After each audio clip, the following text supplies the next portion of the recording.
Hi, my name is Bernie Wooster, CEO and owner here at VITARGO, and welcome to 1v1. This is where I get to have candid conversations with our athletes and experts. And as you know, the road to greatness is never linear. So how do you go from a football player on scholarship to a national champion track cyclist? Well, if anyone would know, that'd be Sean Azcui. I've got him here with me today, so have a listen in as we geek out on cycling, college, VITARGO, and life. I'm loving the hair, Sean.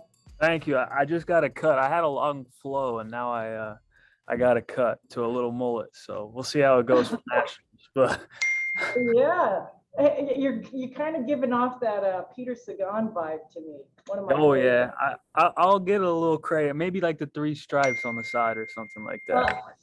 All right. What? So you said nationals? It's coming up in September. Is that? Yeah, Is that September 8th, 9th, and 10th, and we host it this year again, and we hosted it last year as well. So that was my first ever nationals.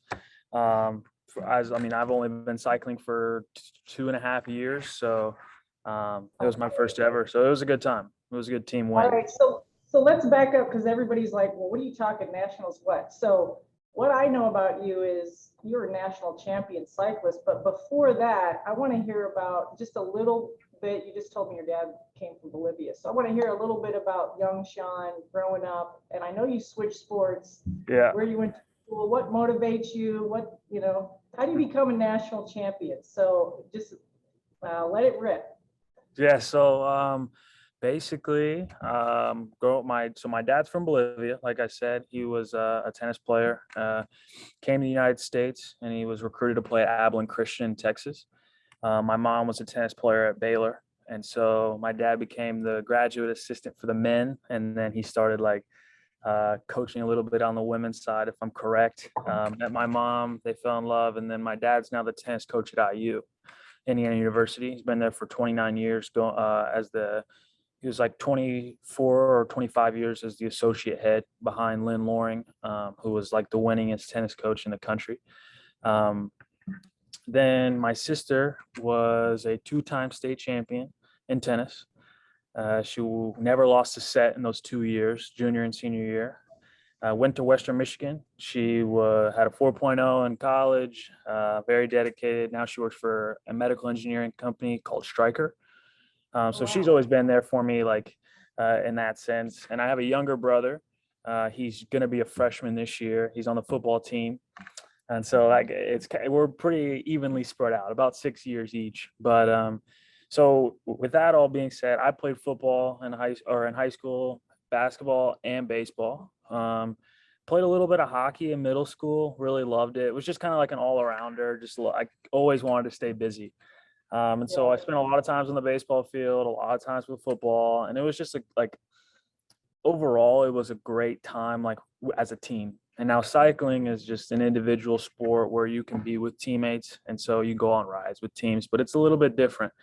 So it's a little hard getting used to in that sense. But I would say that growing up, my family was always pushing me just to be a better version of myself, not necessarily on the field by any means, but just enjoy it, have fun, love what you do, because that's when you succeed. And watching my sister go from freshman year and sophomore year, making it all the way to the semi-state and trying and getting really far, and then her winning it eventually 2 years back to back. It was just so much pressure watching her go through that.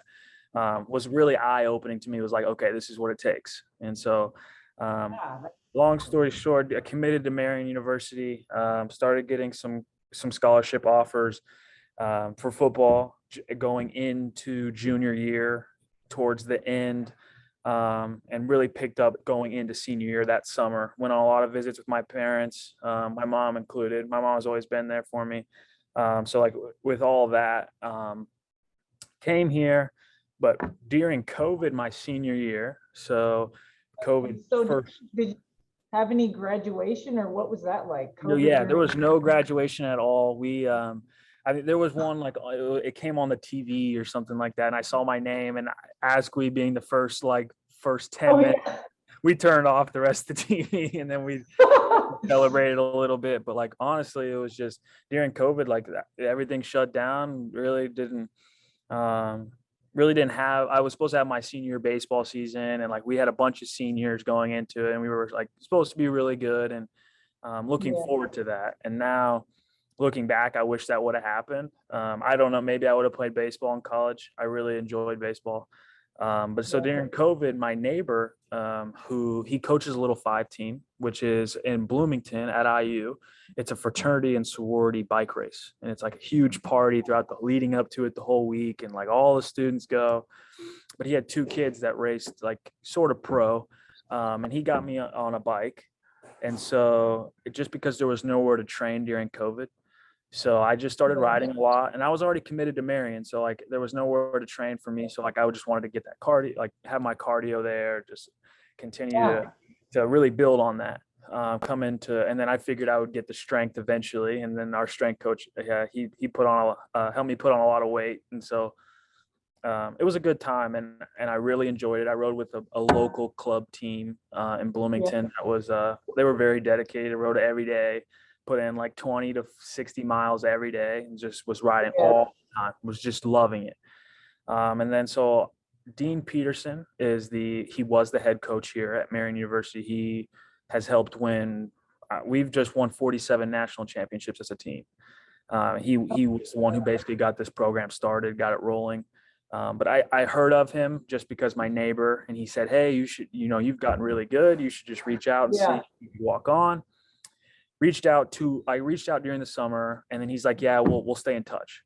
And then 2 weeks into school, I emailed again. I was like, hey, I'm on campus. Like, didn't know if I could come down to the velodrome, which is right down the street. And that's where the office is. Yeah. And so I started training there, or I went up to him and I was like, hey, like, I just wanted to meet you in person. Like, I was wondering if I could walk on, like, just as I'm here, I'm already like, I have a scholarship from football. And he was like, Yeah. yeah, sure. We'd love to have you.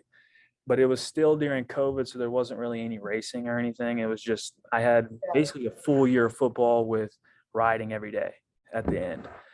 So like my day today would be like 8 a.m. or 7:30. I'd go to breakfast, class at 8 a.m.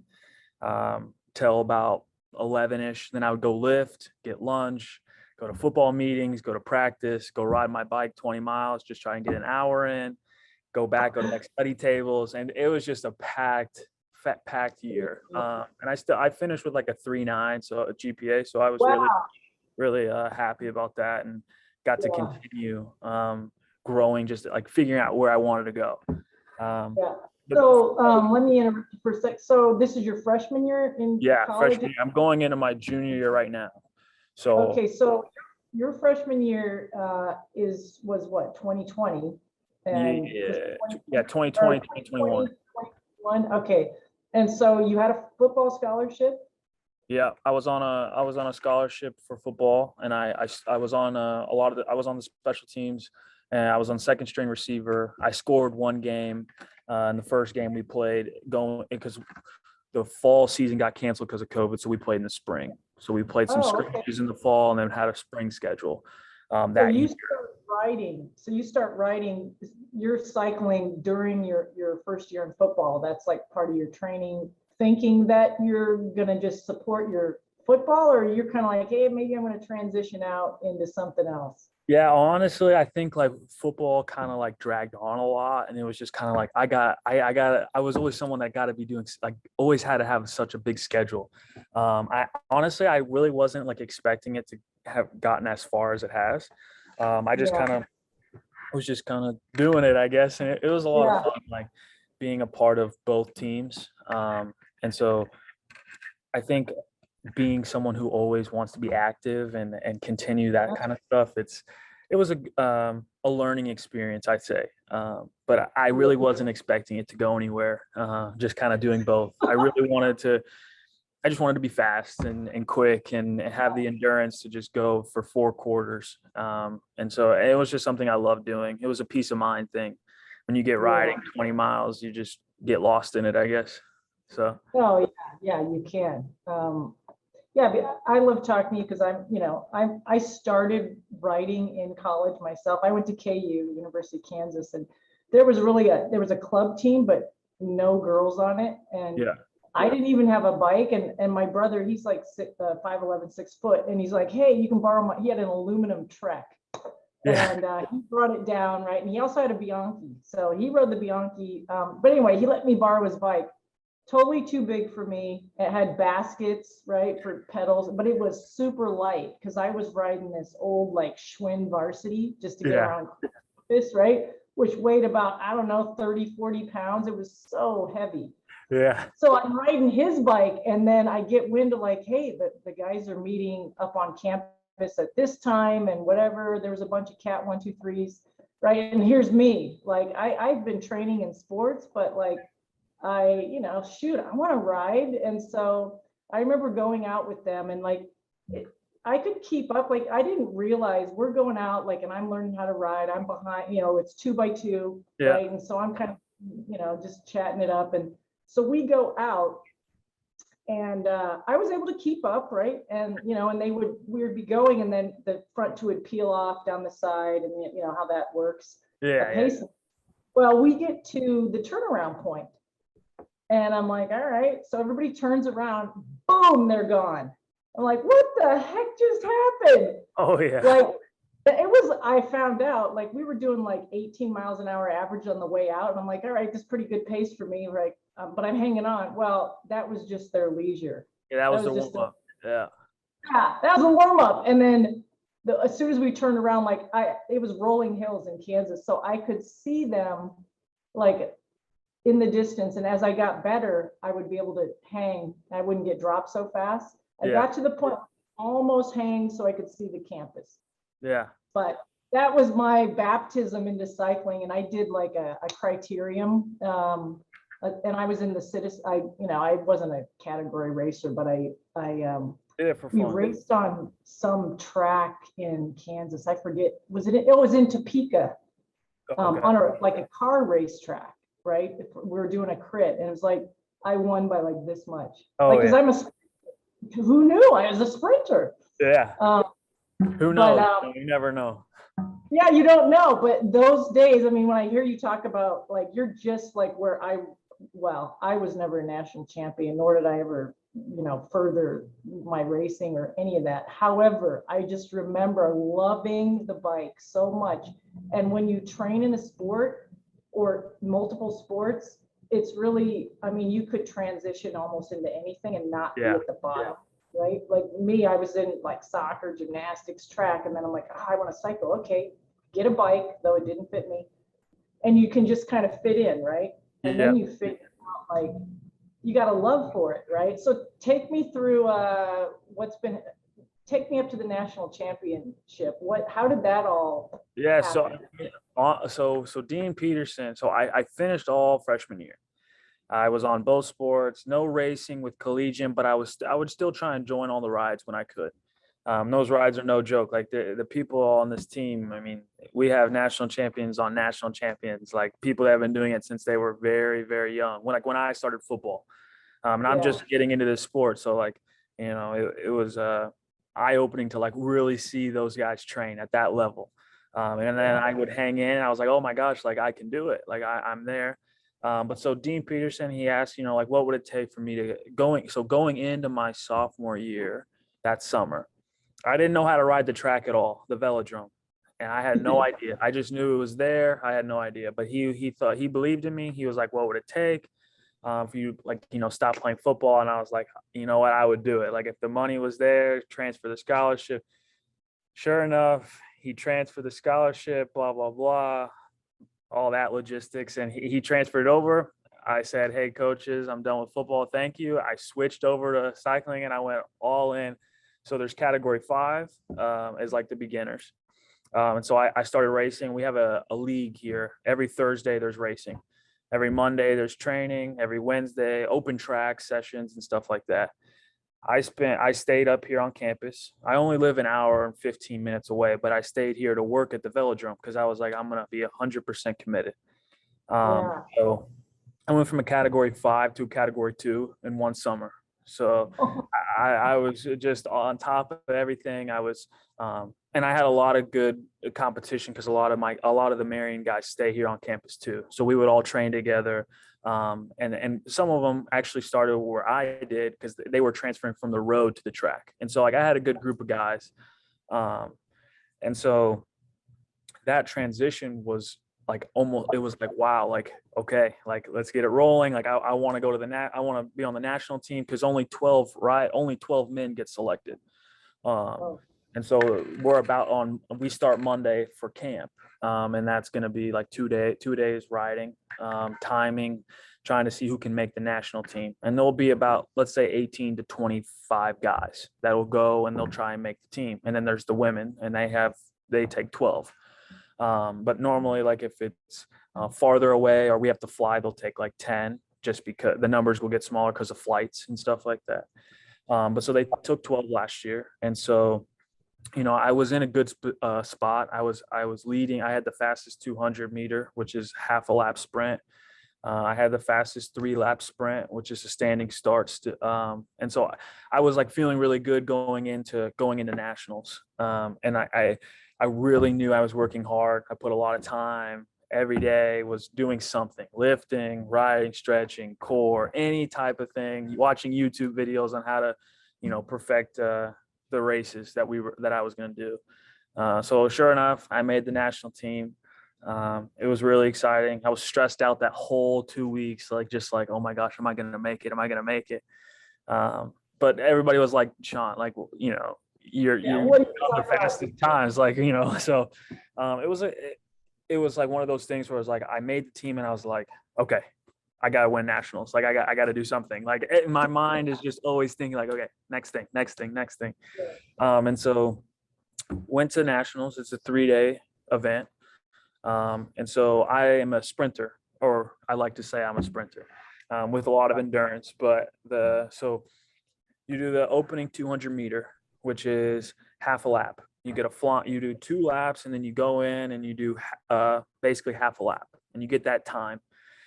That time is then into you get seeded based on that time. Then you get put into a match sprint, which is the fastest guy go against the slowest guy, second guy go against the second slowest, and you weed down. Yeah. You have to win 3 rounds of that to make it into the night session. That night session is like the semifinals. To make it into the final round, it's the top 4.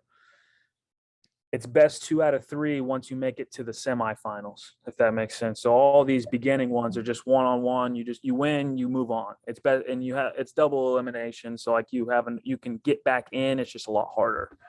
And so I was racing well. I was seated 5th. So I had the 5th fastest time. And I was doing really well in that. And so I advanced. I raced against a couple teammates because we try and stack the field so you can race against your team and then try and advance on. But so I advanced. I moved on. I went all the way into the night. And the night, I went against a guy from Kennesaw State. I actually still talk to him a little bit. We actually are we've been direct messaging a lot because USA Cycling made a flyer with us, and so that was really cool to see the flyer. I could send it to you, but they made a flyer and I beat him going. So I won the first one. I was like, okay, here we go. It's good. I won the first one, best bet. The next one comes and he beats me by I'd say a good couple feet, and I was like, okay, here we go. The last round. Yeah, everyone's around the boards, they're slapping on the boards, and it's okay, you can start to feel the moment and go into the last one, and I win by 0.009. Oh my god! It was literally like this. I threw my bike and I stuck it at the start. It came down to the wire. It was one of those I'll never forget it.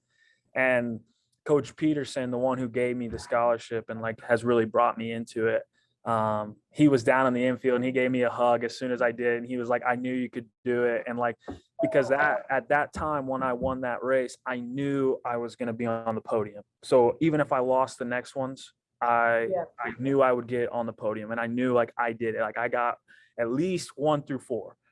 So like Yeah. the next day was the finals. So 1 through 4, and then 5 through 8. The fifth, at Collegiate, they do the podiums 1 through 5. So like if you're the fifth, you can make it. But I didn't want to give it to the chance, because like I wanted to make it. So I made it. And that was like a real like, okay, I made the podium. Like, here we go. So then I went Yeah, against, like how do I sleep tonight? Like, yeah, and no what one do you going do? in. And so like, like, and it was like one of those things, your mind has to switch, and you have to go to bed like at ease, and you can't just be up all night thinking about, okay, this race. And so that's when like that other aspect, I think, with football came into, where like that pressure, and some people, it's hard to handle that much pressure at once. And I think with my family, they really helped, like just me dealing with so much pressure in high school, with my sister, watching her perform. Like every stroke she would hit in the state championship was like, oh my gosh, like just get it over, the last point, like just one more point. And so I went against a guy. His name was Evan Boone. He races on the USA team. Big dude, like massive. Massive quads. Oh yeah, like he's a big guy. And so Who's the real famous? Is it Thornstam? The real famous track racer, the guy with the enormous legs. oh, there's a guy. He goes by like Quadzilla or something like that. Yeah, Robert I've Fosterman is what his name is. I'm pretty sure.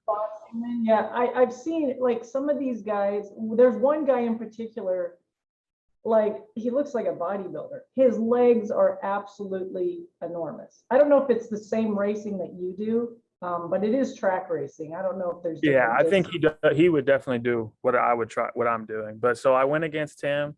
I lost both times, but it was one of those things. I was like, okay, like I went against and he ended up winning. So I was like, I went against the best guy in the U.S. So like I wasn't upset about it or anything. And then I went against another guy for the 3-4 position to get third or fourth, and I ended up winning that one race. And then he had like he cramped, I think, and it's you have to have a lot of endurance to keep up with all these races. And You so gotta have a lot of Vitargo going on, right? oh yeah, I know. I really won't have to worry about that this year. But so he Yeah. he ended up cramping out. So I won. I got third in the match sprints, and so like that was like a real like, wow, like I just got third in the in college in the Collegiate National Championships. And then so that was like that one event, and the other event I did was the kilo, which is you stand still, they hold you, and you remember like the track bike, you only have one gear. So to get Yeah, there's no get right. that thing going, you got to like really give it all you got. And so that I did it. It's a 3-lap race, and so by yourself. I mean, there's someone on the other side, but like you never really cross them. And so you're on your own. They say 15, they count you down 5, 4, 3, 2, 1. You go as fast as you can for 3 laps, and you get tucked in. You're like little arrow bars. Yeah.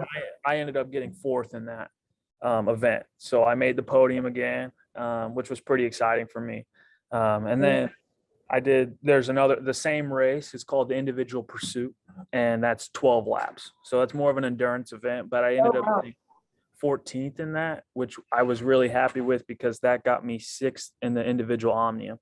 And so to compete for the omnium, you have to do 2 sprint events in 1 endurance, or 2 endurance in 1 sprint. And then those points categorize you to be the individual omnium winner. And I was 6th. So like it was pretty cool to almost make the podium, but to say I was the 6th best rider overall there was pretty exciting. Well, that's pretty crazy. I mean, you go from football to like being a nationally ranked cyclist. And, Yeah.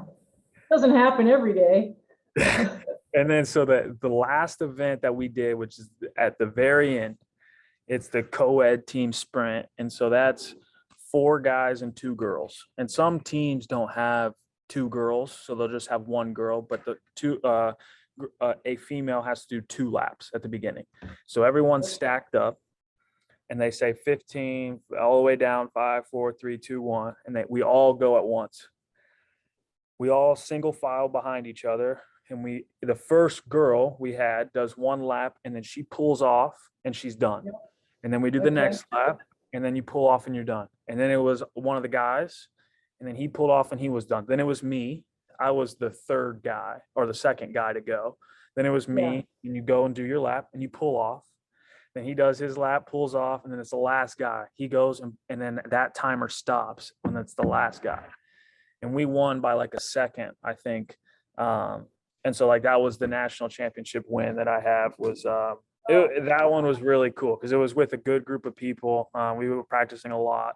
Our first girl to go off, I don't know how many national championships she's won. I mean, she's amazing. So her name was Liz Stevenson. She's trying to race with the USA team. She won the individual on me at elite nationals. So she's very good. And then Elijah Beatty was the second girl, and then she's in the U.S. And then our first guy to go was Imran Gassant. He's from South Africa. Then it was me, and then it was Carter Kazanovich. He's from Wisconsin.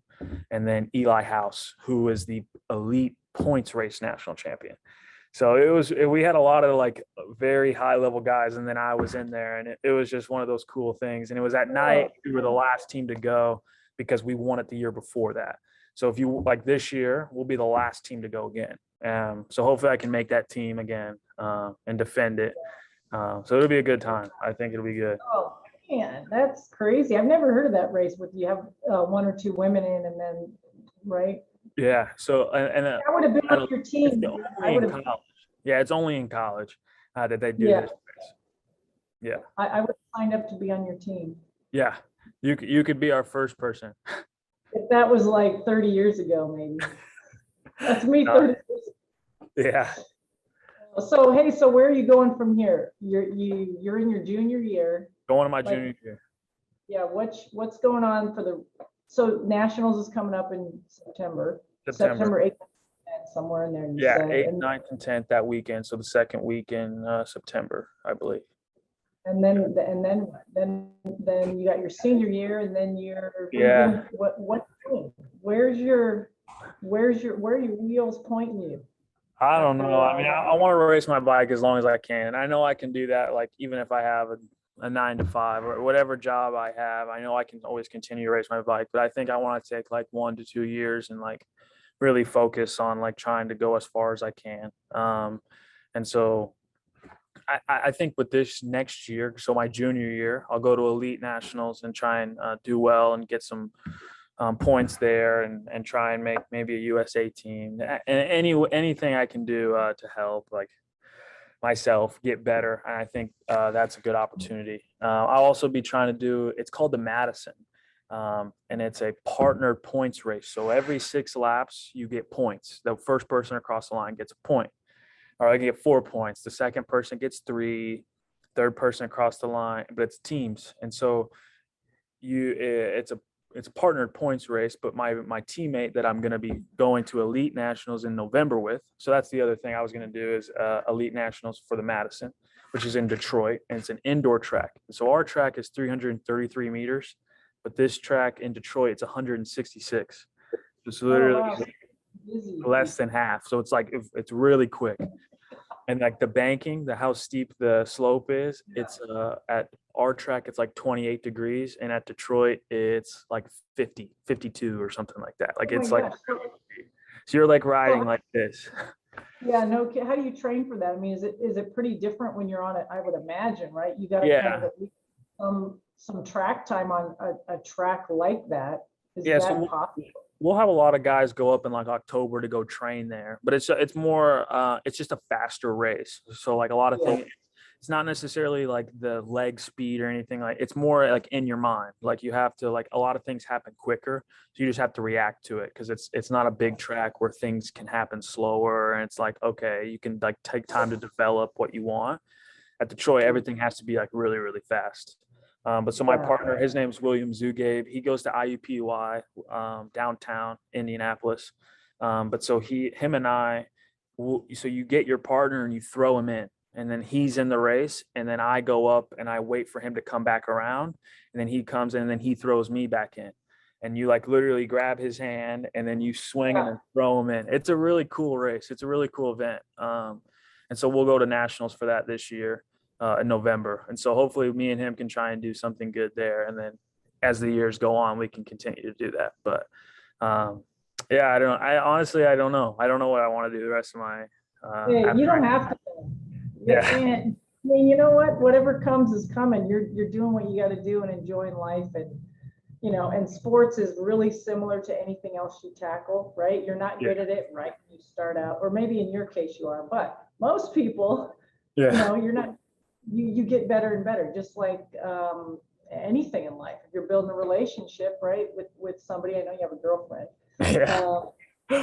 But it's not just like, hey, I show up for a date and happily ever after. It's like, hey, we got to work at this, and it'll get better and better and better. Right? Oh yeah, it's definitely sports tie into literally everything, and it's like, you know, that dedication, the time spent on and off the bike. Like there's always time to improve your relationship with whoever it may be, with friends, family, girlfriend, boyfriend, whoever you are with. It's always time, commitment, staying consistent, and really like sticking true to who you are. And I think nothing will go wrong if you do all those things. So or if things do go wrong, like you're going to be you've already spent time in the pain cave, so to speak, right? Yeah. You ever crashed on your bike? It's like, you know, getting fired from a job almost. Like you're done for a while, and then you have to kind of pivot in your mind. Like, okay, now what do I do? How do I navigate back onto the bike or back into the workforce or whatever? If you have a breakup, like, you know, you're right.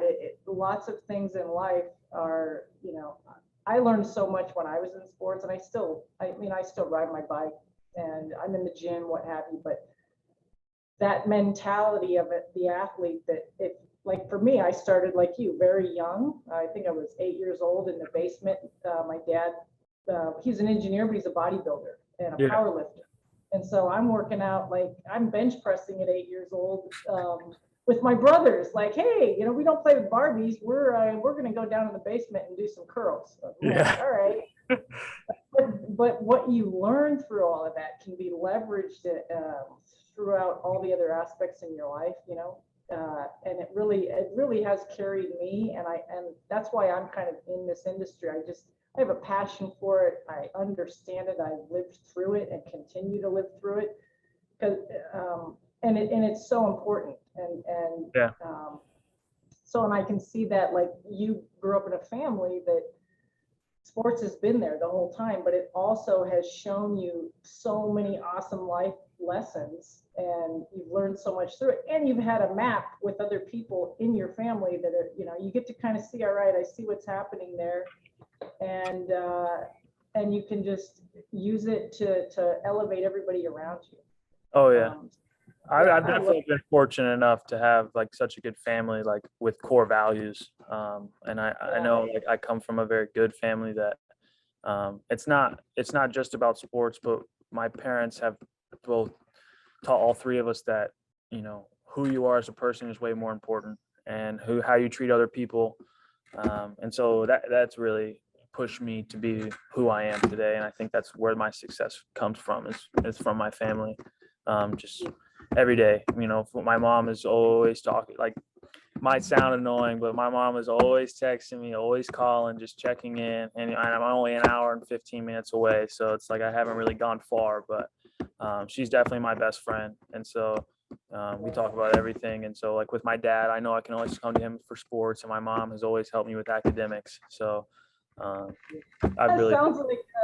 sounds like my son would love to talk to you and be like, hey, is that what my life's going to look like? Like, bro, I need to understand this, because I feel like I have that relationship with my kids where we're real tight, you know, and we talk about everything, and the hard topics that come up. I mean, and because I didn't have so much of that when I was younger, but it's so valuable. I mean, I had a good family, but things weren't as verbal, and I didn't hear certain things that I know for me now, going through some things, it's important that my kids know that everything is open for discussion, and it's good to talk about certain things. You don't want to shut some doors that you really have questions about, but you feel weird to ask. It's tough. I mean, especially when you get into college, like there's a lot of different stuff than you growing up that you get to see. There's always those tough conversations to have, but they're always good. And I'm never worried to talk to my mom, and even my dad and my sister. And I know everybody's so busy, but everybody in our family, we make time for one another. And so it's just really good. But yeah, it was good. Yeah. So, funny you say that. I heard something. Someone was talking about how ironic it is to say time management, like as if we can somehow manage time. Yeah. Right. Manage time. It's just going to go. And the follow up was like, think of it as more not time management, but priority management, because the time's going to pass, but what you prioritize within that time is important. So when people say, oh, I don't have time for this, well, you do have time for all of these things. It's just what's a priority. Yeah. Think of it like that, right? Family, what do you value? Family. Okay, am I spending time there? Do I prioritize my family? I value my health. Do I prioritize it, or do I not? Like, if my values don't line up with where I spend my time, because time is a currency, right? Then, right, you might have to reprioritize things, right?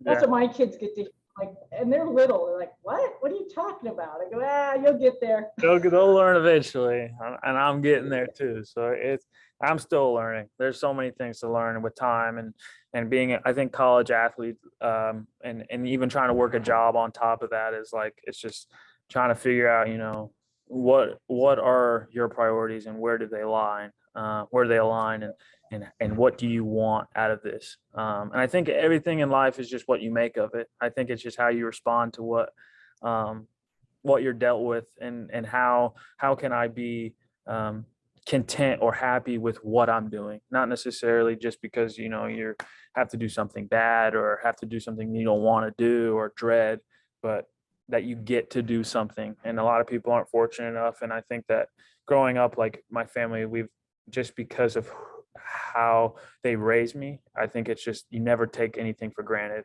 And even in relationship, girlfriend, like just the little dates, the little things that we do, or the little things that I get to do on the bike or off the bike, whatever it is. And I think that just being fortunate enough to know that there's always good coming from somewhere, and you just kind of have to see it. Yeah. Well, and I know you said you're still learning. Well, guess what? Me too. Yeah. As long as you're learning, you'll keep growing. It's when you close your mind off and like, nah, I'm good. That's when things go the wrong way. So as long as you keep that, I'm still learning every day, and I'm like probably, I don't know how much older I am than you, quite a bit, because I just had a birthday yesterday. Happy belated birthday. Yeah, thank you. Well, so let's just get into a little bit, since we both have VITARGO in common. Tell me how you use VITARGO and how, like, where it first got introduced to you. I know that for me, when I'm on my bike, like if I'm riding for any kind of distance, or if I haven't eaten and I want to ride my bike, I'm like, I'm not going to go eat a meal and then get on my bike. What can I do? Oh, shoot, I'll just slam some VITARGO and then I'm off and running. So what kind of role does it play in, your life as a, high level athlete at this point? And who knows where you're going, but you're at such a level that, like, how do you, nutrition wise, how do you keep up your energy levels, and where does VITARGO fall in there? Yeah. So I'm going to take a step back. So November 2nd, after nationals, everything was fine. Took a couple weeks off the bike. This was before I really got introduced to VITARGO. So November 2nd came along. I was hit by a car, November 2nd. That's right. Yeah. So hit by a car. It was double lane traffic. I was coming back in from Zionsville and was on the far right side. I wasn't even on the road, and the car came all the way across. I didn't have a stop sign, but they did. They were trying to cross all the way. And I hit the side of the car and I rolled over the side. And I laid there for a while, and they asked if they could use my phone. It was a really messed up situation. They didn't really want to call 911. I was begging, screaming, and a lady ran across the street and she was like, "Hey, it's your guys' fault." She called my mom.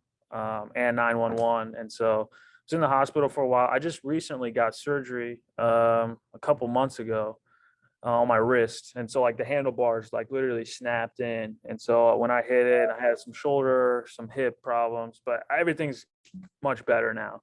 But so then, I really took a long time off the bike, like really didn't want to touch it. Went through like a really low stage, I think, in life, just because I couldn't do anything and I wasn't in the right headspace.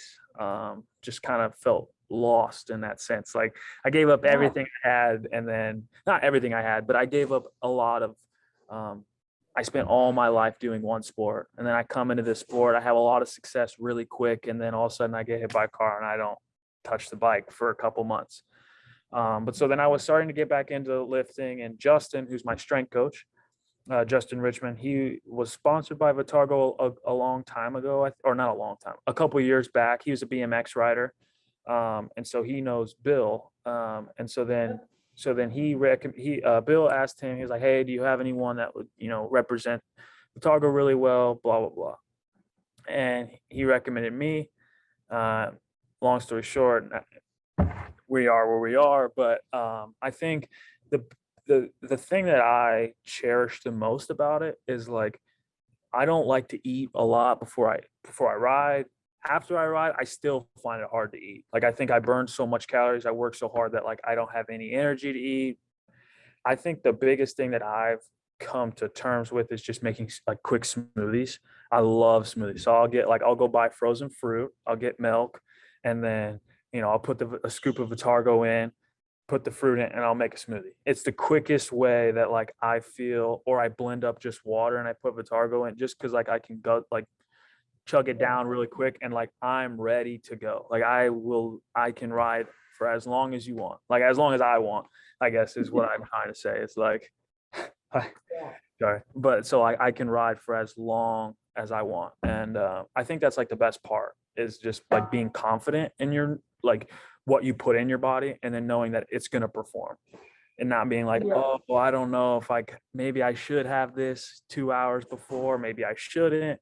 Like I'm not, like I know like 30 minutes before I could still drink it and feel really good, go win some races. So but getting back into that accident, that's when I started, getting I got sponsored by you guys. But I had my first race in Bloomington, and it was at home. It was an IU criterium, and so it was a good time.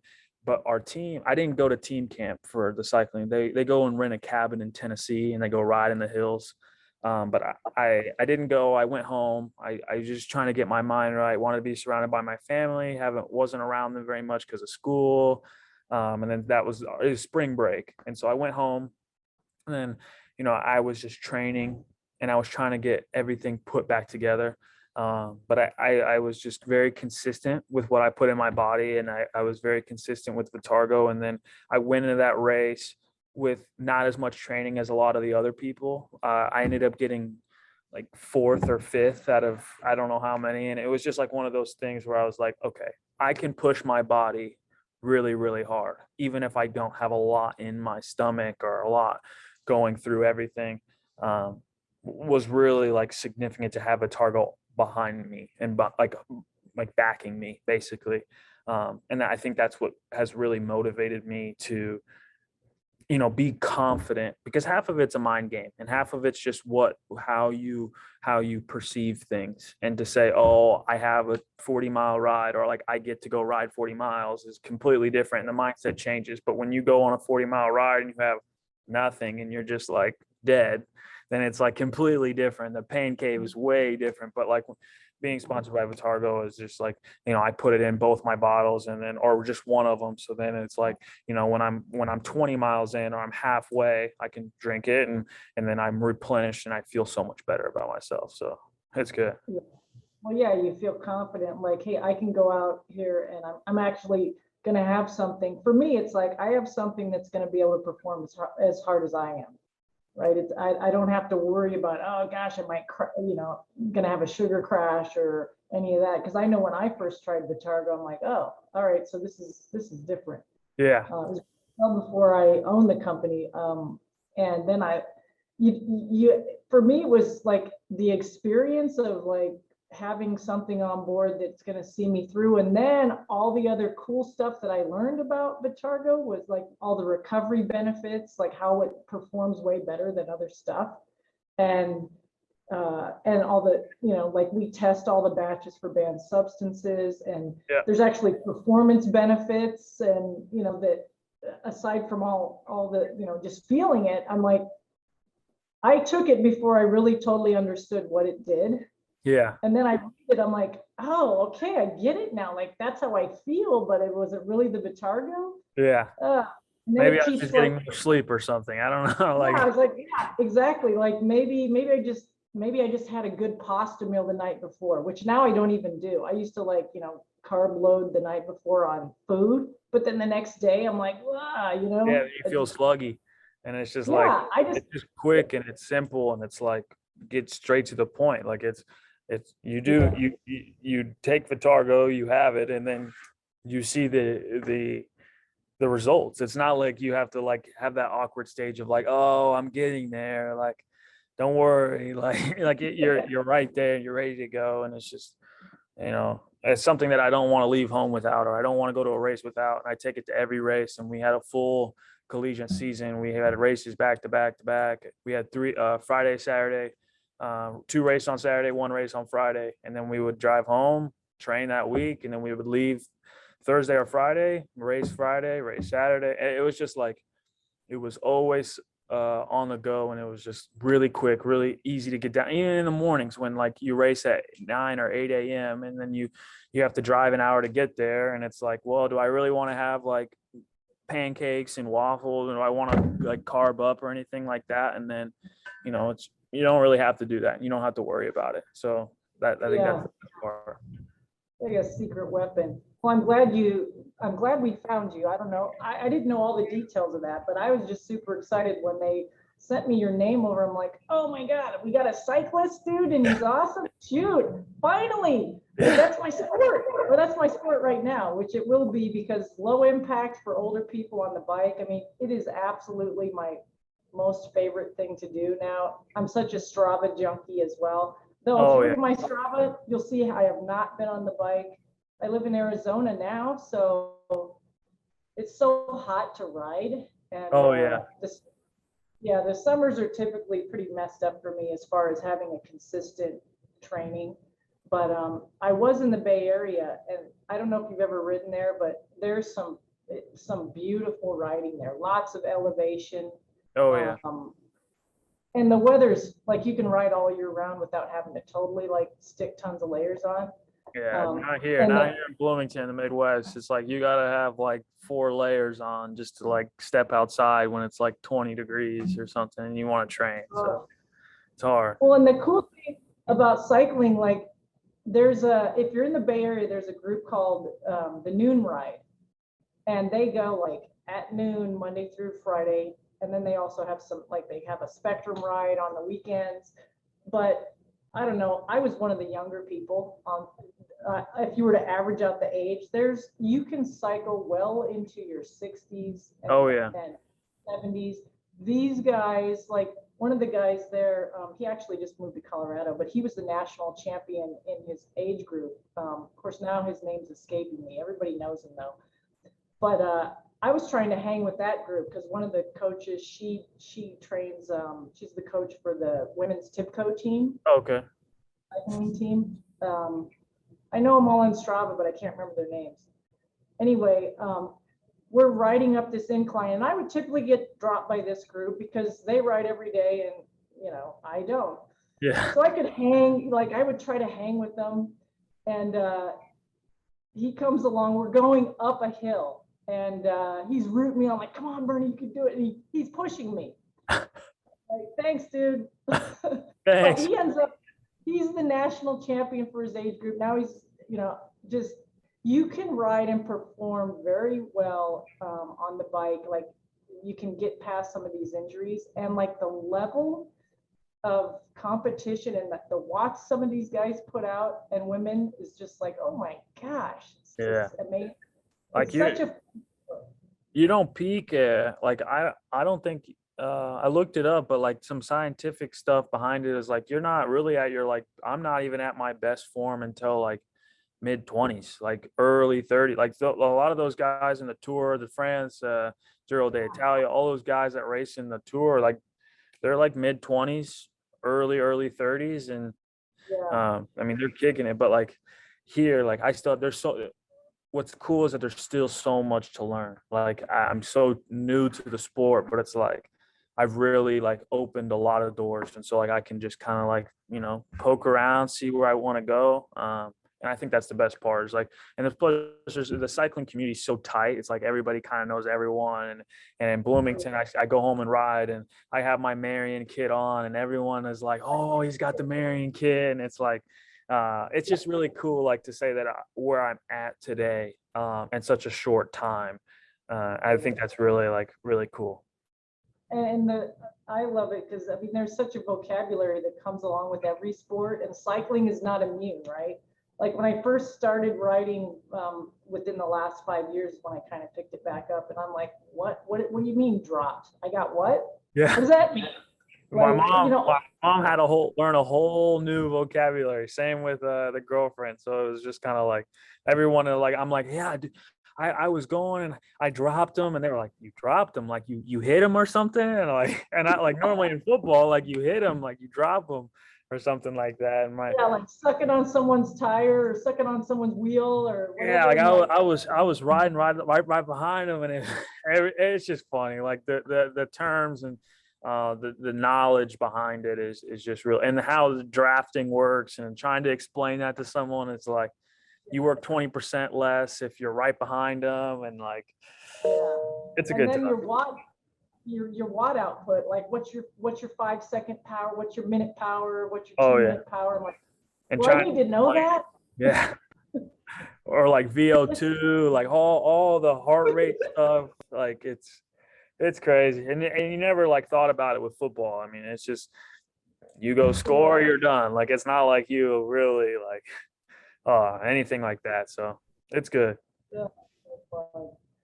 All right. Well, hey, I've taken up like, I don't know, almost an hour of your time. So I'm gonna let you go. But what I would love to do is to be able to, well, first of all, we're gonna post this on YouTube. So what I'll do is like put some links on how people can follow you, support you, all that good stuff. And then after nationals, let's talk about how it went. Let's get back to like do a recap, and you can give me the lowdown on what happened there. That would be awesome for me. Yeah, no, I definitely would. And if your son ever wants to give me a call, I'll email you my phone number. That way, like if he ever wants to text or call or something like that. But yeah, open book. So I got a lot to share. So whatever works. All right. Well, yeah, that's very cool. Thank you. I will let him know. He loves basketball, though he will be vertically challenged. I don't know that he told me like, I want to be 6 foot. I'm like, okay, I don't know what to do about that. Yeah, I can't help you with that. Control what you can control. That's what I've been doing. So. Yeah, God, you got to talk with God about being 6 foot. I think it's already been baked into the pie. So I don't know, but anything else. Sounds good. All right. Well, thanks, Sean. Good luck at nationals. Let me know if you need anything. Good luck to your team as well, and have fun. Thanks for talking with me, and we'll touch base after nationals, sometime September, October, whenever. Yeah, sounds good. I'll be bothering you on Instagram. So. Oh yeah, you can do that for sure. I like when I get a little notification that says something. So it's a good time. All right. Take care. I'll talk to you soon. Thank you. Thank you for your time. All right. Bye. Bye.